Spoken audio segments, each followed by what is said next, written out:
Hi, crafty friend. It's Justine Dvorak from Stationery by Justine, where when I craft, my world stands still. Today, I'm going to show and share with you 10 of my favorite tips for making little collages on your cards.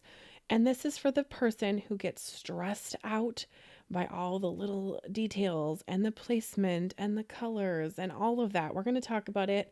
But before we get into that, I'm showing you here new items from Spellbinders. I am loving the classic Pooh collection that has come out from Spellbinders, and they keep adding on to it, and it just keeps getting cuter and cuter and so much cuter. And I'm going to pull these two from my stash. This from Kelly Bangs, and then a circle die set that is retired, but it is from Spellbinders, so I am including it in today's video.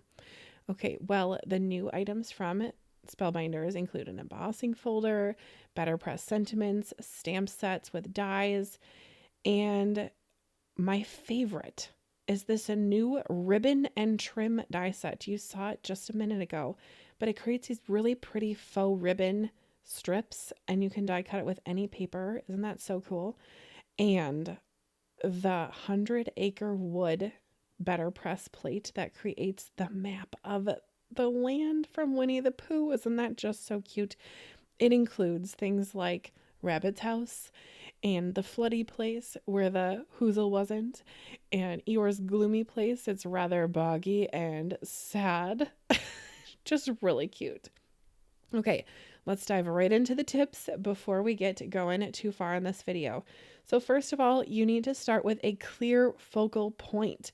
Having one main image or die cut is going to be your friend. So on this card, it's going to be Kanga, the big kangaroo that is, and then the little Joey here, right? So that is going to be creating a focal cluster, if you will, and all the cluster of it is going to be around kangaroo, right?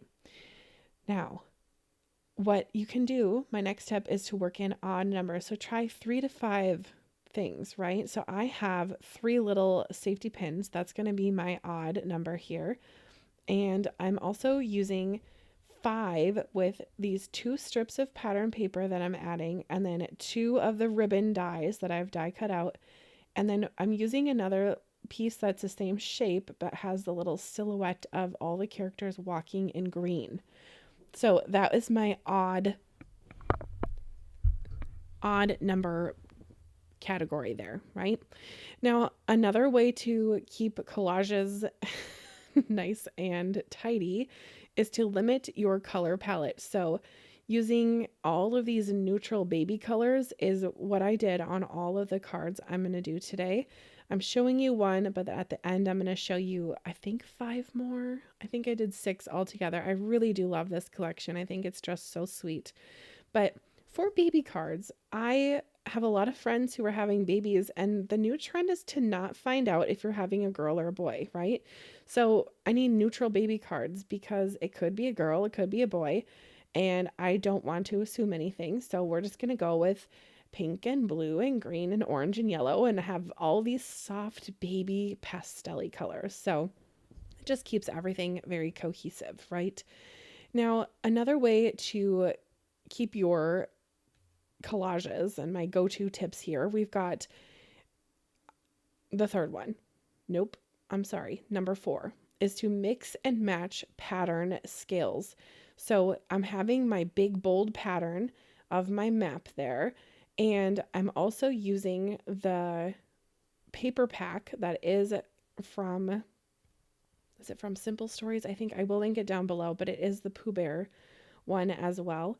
But this just creates a dimension between the small and dainty patterns from the big bold patterns. And I'm not doing that a ton on this card, but on some of the other cards I show you at the end, I will be doing that.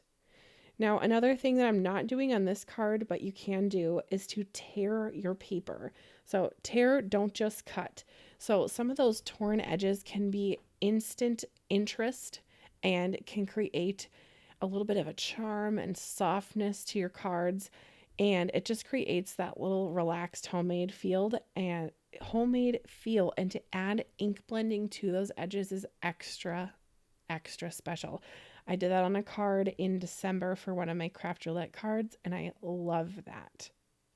So what's really going to be like the best tip ever is to build with dimension. So the layers equal magic, and using foam and keeping things level is very important. So I'm adding kangaroo here onto an area where it might not be the smoothest. And now on this card, I think it'll be okay. But if that border of that little ribbon down below was really, really thick, I'm not going to want to add a ton of foam right on top of that.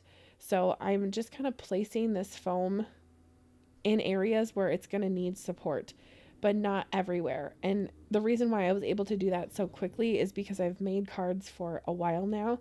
But if you're not sure, you can always add the foam to the project and kind of eyeball it and then gently rest it on top and see if it will work. Another thing is to ground your elements. So you'll notice that I don't have the little silhouette stamped areas just floating randomly behind. They are behind my big sentiment, and that just creates a little bit of a shadow, and it just creates it, has it feel kind of finished and all together, having them nest slightly behind each other. Then you can also have sentiments be a collage. Now I'm not doing that on this card, but on several cards I've made in the past, there's been lots of different cards where I've added several sentiments, so it kind of keeps the eye moving around on the collage. And lastly is to finish with the details. Here's one where I have multiple sentiments. Oh, hey there, baby. And then little bundle of joy. Huh, so cute.